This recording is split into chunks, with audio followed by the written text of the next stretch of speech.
चला 2-3 कन्सेप्ट आपण बघून घेऊ. जस्ट मी रीडिंग करून राहिलो होतो. म्हणजे तुम्हाला इकॉनॉमिक्सच्या दृष्टीनं 2-3 न्यूज आहे त्या ऑलरेडी याच्यावर PYQ पण आहे, बरोबर.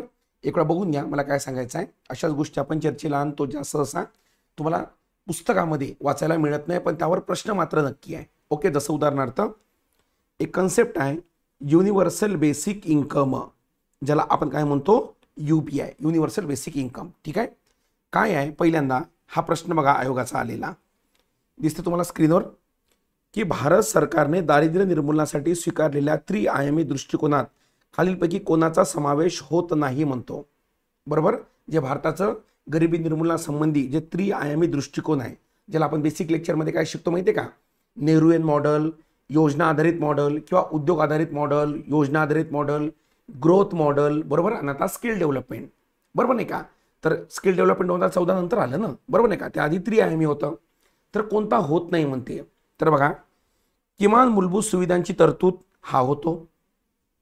दारिद्र्य निर्मूलन कार्यक्रम हा तर प्रमुख आहे.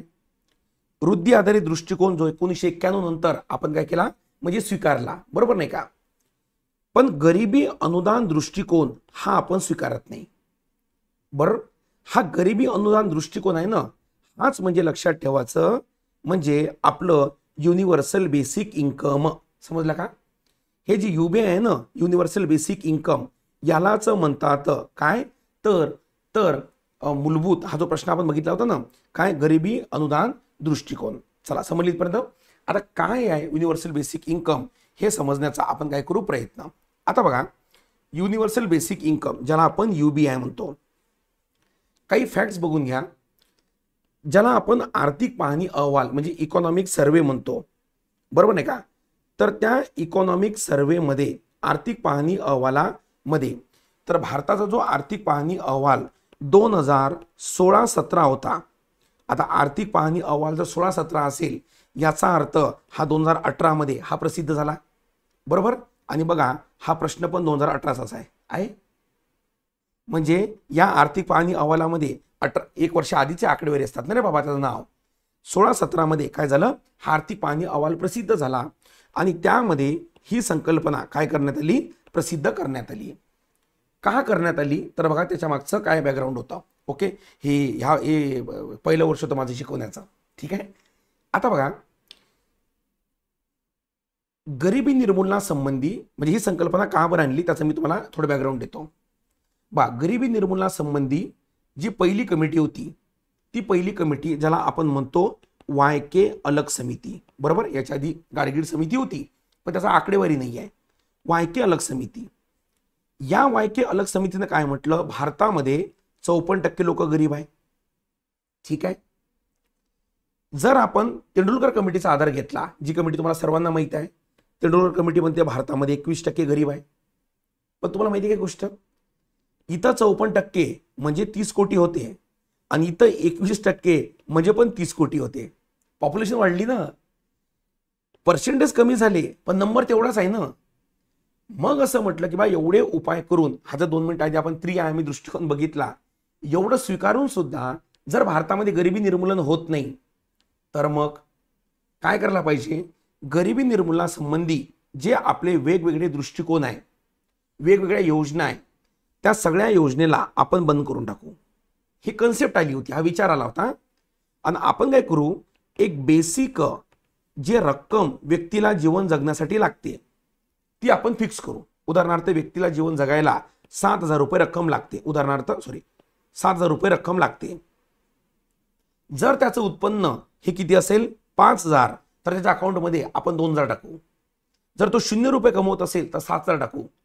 10,000 कमवत असेल तर मग टाकायची गरज नाही.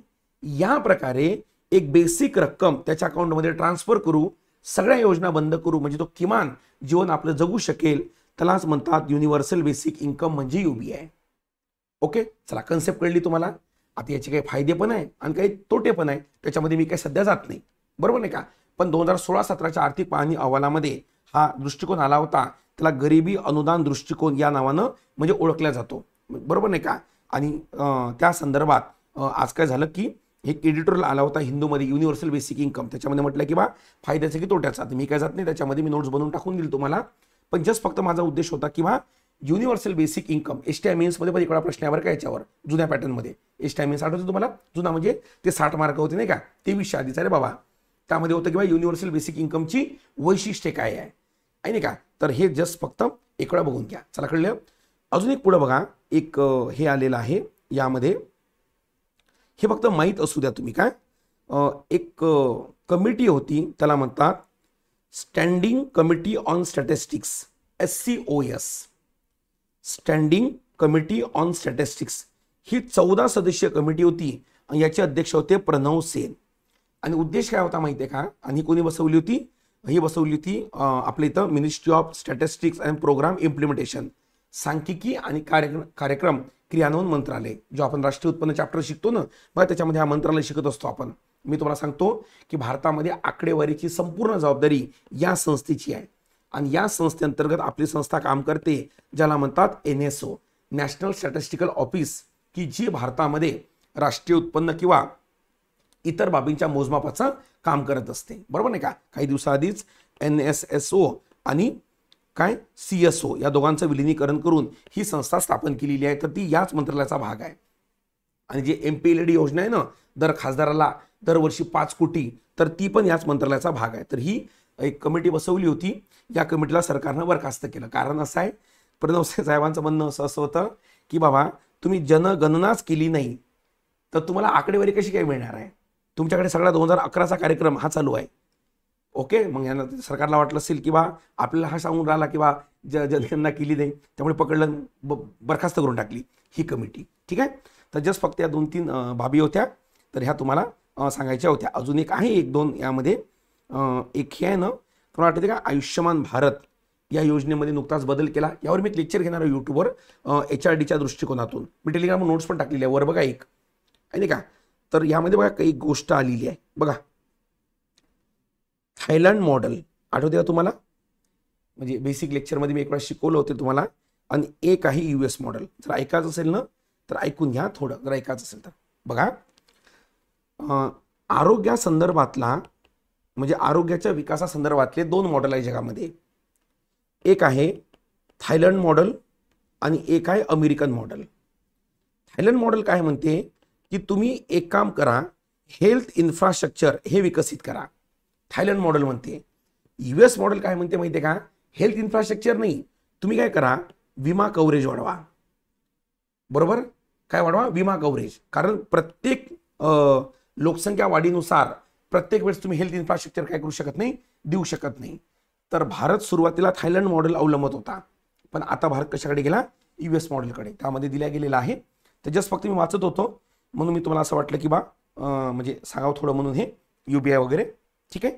चला डन ओरची नोट्स आहेत एक वेळा काय करून घ्या वाचून घ्या ठीक आहे. लेट नाईट झालं खूप आता लवकर झोपा ओके चलो ओके गुड नाईट.